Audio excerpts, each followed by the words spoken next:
My name is Kate, and I live with my husband, Michael. We inherited a restaurant, Sunflower, from my grandfather, who had run it for many years. Sunflower was beloved by locals and had many regular customers.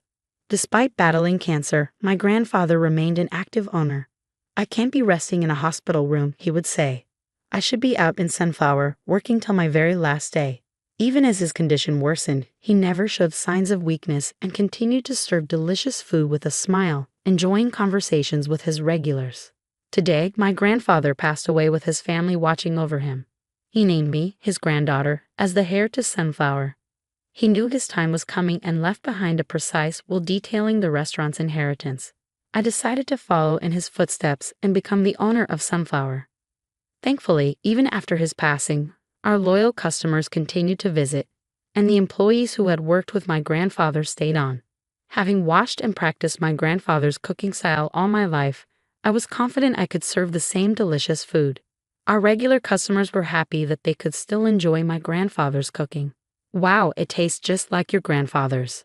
Even though he's gone, it feels like he's still here with us," they would say.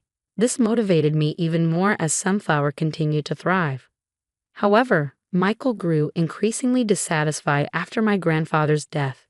"Restaurant owners should be men. Why should you inherit it?" he asked. "Because I am his granddaughter," I replied. "Even though I own the restaurant, you'll be running it with me, so it shouldn't matter." "Yeah, but," Michael sometimes complained, wanting to be the owner. However, I was the top chef, and even when my grandfather was alive, my husband mainly handled shopping for recipes but never cooked. "I've never heard of a restaurant owner who can't cook," I said. I felt strongly about honoring my grandfather's wishes and will. "Kate, can I have another one of this?" a customer asked. "Sure, coming right up," I responded. The restaurant continued to thrive, and we were busy every day. Then one day, someone came to visit. "Hey, Michael, it's been a long time," said his younger brother, Dave, who was quite irresponsible. He never held a regular job and had moved away last year only to quit and return. "Oh hey, welcome back," Michael said, happy to see his brother. "I heard your grandfather died. Did you inherit the restaurant?" Dave asked. "No, I didn't inherit the restaurant," Michael replied. "What? Did your wife inherit it?" "No way, she's a woman. Becoming the owner is a joke." Dave laughed, oblivious to the annoyed stares of the customers. Ignoring my brother-in-law's comments, I continued working. "Since I'm family, can I have it on the house?" Dave asked. "Yo, sure," Michael said. Dave ate a large meal, drank beer, and left without paying. "Hey, even other family members pay when they eat here. It's not fair to others, so please make him pay if he's going to eat at our restaurant," I told Michael. "He doesn't have any money. We should support him a little bit," Michael replied. After that, Dave continued to eat and drink at the restaurant regularly without paying. Each time, I insisted he pay, but Michael never listened. My persistence annoyed my husband, and we eventually stopped talking to each other. Dave started coming to the restaurant more often while my husband and I grew increasingly distant. Every time my brother-in-law visited, he and Michael would retreat to the kitchen to talk in secret. I suspected they were talking behind my back, but I pretended not to care and continued cooking and serving our customers. One day, I overheard Dave asking Michael, "Is there any way you can own this restaurant?" "My wife is the owner," Michael replied. "Since this place has a great location and many customers, why don't you take over the restaurant and keep all the profits? It must be hard having your wife as your boss, right?" "Well, yeah," Michael admitted. Dave had his eye on Sunflower and was scheming to take it over. Sensing Michael's frustration with me, he tried to get him on board with his plan. "But how could we make the restaurant ours?" Michael asked. "I have an idea," Dave said. Michael agreed to Dave's idea and decided to go through with it. The next day, which was our restaurant's closed day, my husband left early, and I spent the day alone. Even though it was my day off, I remembered that the kitchen needed some cleaning, so I decided to use my day off to tidy up the restaurant. When I arrived, I found the door already open. I thought I had forgotten to lock it the previous night and hurried inside, only to find Michael and Dave already there. "You're here," Michael said, smirking. The door was open, so I was surprised. I replied, "Today is a closed day. Why are you here?" They both smirked as if they were planning something. "I have something to tell you," Michael began. Since you inherited this restaurant, I don't like the way you've been acting all stuck up. I was not being stuck up, I protested. Yes, you have been, Dave chimed in. Don't you think so? Yes, you're being stuck up since the restaurant is thriving and you're making profits. You're feeling good about it, Michael agreed. What are you saying? I was getting annoyed and angry as they talked to me as if I were an idiot. While I was fuming, Michael pulled out some documents from his bag. I don't like your attitude. I can't take it anymore. Let's get a divorce. The documents were already filled out divorce papers. I was astonished. What do you mean by this? I was upset and couldn't understand what my husband was talking about. The first thing that came to my mind was the continuation of the restaurant. It will be hard for me to continue as an owner if we get a divorce, I said. About that, Michael replied. We will buy the restaurant from you. Dave and I will run it. You just leave. I couldn't understand what my husband was saying. It's such a waste since this restaurant has a great location and many customers. We will renew it with a better menu. Yup, so just fill out the divorce papers and get out, Dave added. Their words made my brain freeze. This is the restaurant my grandfather owned for so long. We have enough profit from it. We should continue as it is for our customers. That means you're not going to change or improve it. This restaurant will go out of business soon, Michael argued. We don't want that. We'll run it. No matter what I said, they didn't listen. I was sure Michael was brainwashed by Dave. Okay, I will sell this restaurant for your named price. I'll make that money soon anyway, so I don't care how much. I couldn't stand their arrogance. Fine then. I will sell it for $500,000. Just give me 2 weeks to prepare the divorce papers and the contract. Don't visit the restaurant during those 2 weeks. With that, I agreed to sell them the restaurant. Dave and Michael were overjoyed. They had no idea why I sold the restaurant to them so easily, focusing only on their potential profits and selfish ambitions. I continued running the restaurant until the handover. Hey, where's your husband? A regular customer asked. We're getting a divorce, I replied. Why so sudden? Are you going to run Sunflower all on your own? No, my husband will be buying the restaurant from me. I'll be quitting in 2 weeks. The customers were surprised and worried, but I reassured them with some good news. I handed out flyers I had recently made, and the customers looked relieved after reading them. 2 weeks later, I presented Michael and Dave with a contract to sell the restaurant and the filled-out divorce papers. Now you have nothing to complain about, I said. Michael signed the contract without hesitation. $500,000. I'm transferring the money to your account now. So this is my restaurant now, he declared, overjoyed with Dave. While they celebrated, I packed up my belongings and left the restaurant. On my way to submit the divorce papers, I couldn't wait to see what they would do with the restaurant. Michael and Dave opened the restaurant immediately. I've already explained the situation to the employees, so there shouldn't be any problem running the restaurant without Kate, Michael assured Dave. All right, let's make some money, Dave said enthusiastically. At 10 a.m., when the restaurant opened, an unusual scene unfolded.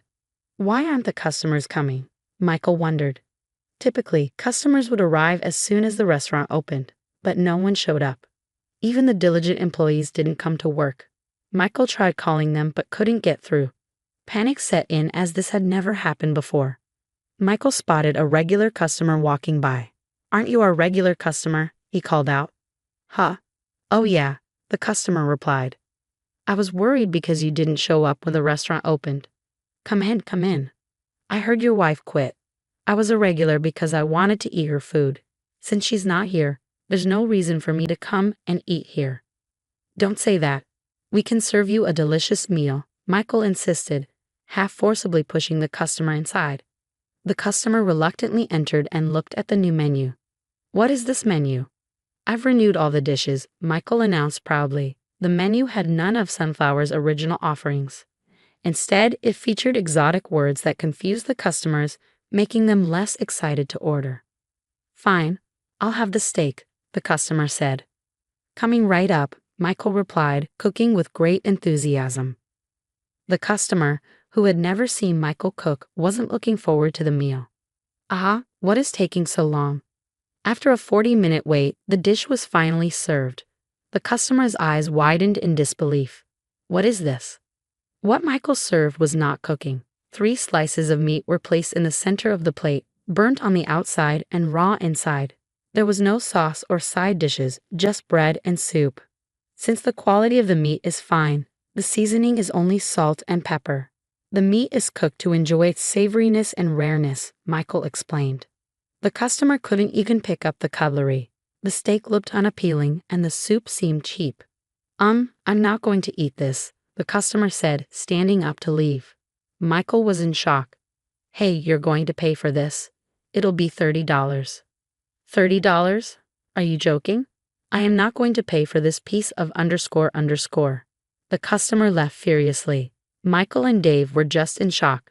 Slowly, they began to realize their mistakes.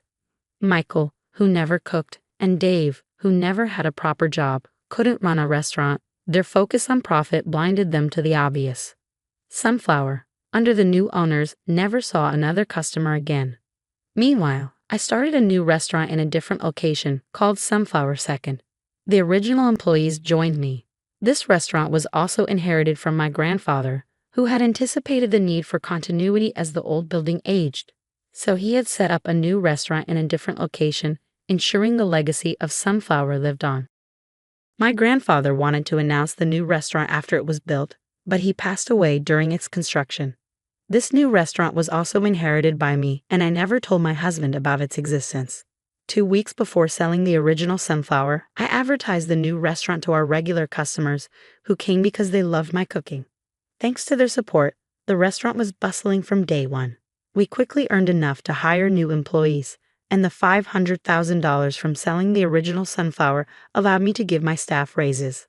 At Sunflower Second, I kept my grandfather's original menu but added my own dishes to attract a younger crowd and make the menu more family-friendly. This strategy was a success, and more families visited the restaurant. Every day was busy and fulfilling. Meanwhile, Michael and Dave were struggling. They had borrowed $500,000 to pay me and were now receiving debt reminders. What are we going to do about this? Michael asked, frustrated. You started this, you should fix it, Dave retorted, caught off guard by their situation. Dave suddenly had an idea. They came to my restaurant during the busy lunchtime. Help us, Kate, Dave shouted, disregarding the many customers dining. Michael had a visible injury on his arm. We will return the restaurant to you. Just give us back the money we paid for it, Dave pleaded. The original Sunflower is yours now. You signed the contract, so take responsibility and work hard, I replied, not taking Dave's words seriously and returning to the kitchen. Then my ex-husband entered, looking pained. Kate, help me, he pleaded dramatically. Customers murmured, concerned about Michael's visible bruise. I looked closer and was shocked by the large bruise on his arm. Wait, you're really injured? I asked. Yes, that's what I've been trying to tell you, Michael responded. Go to the hospital right away, I urged, calling a cab for him. During my lunch break, I visited the hospital to check on him. But when I arrived, Michael and Dave ran away as soon as they saw me. Suspicious, I asked the receptionist about Michael's visit. I think a man named Michael was here a few minutes ago for an examination.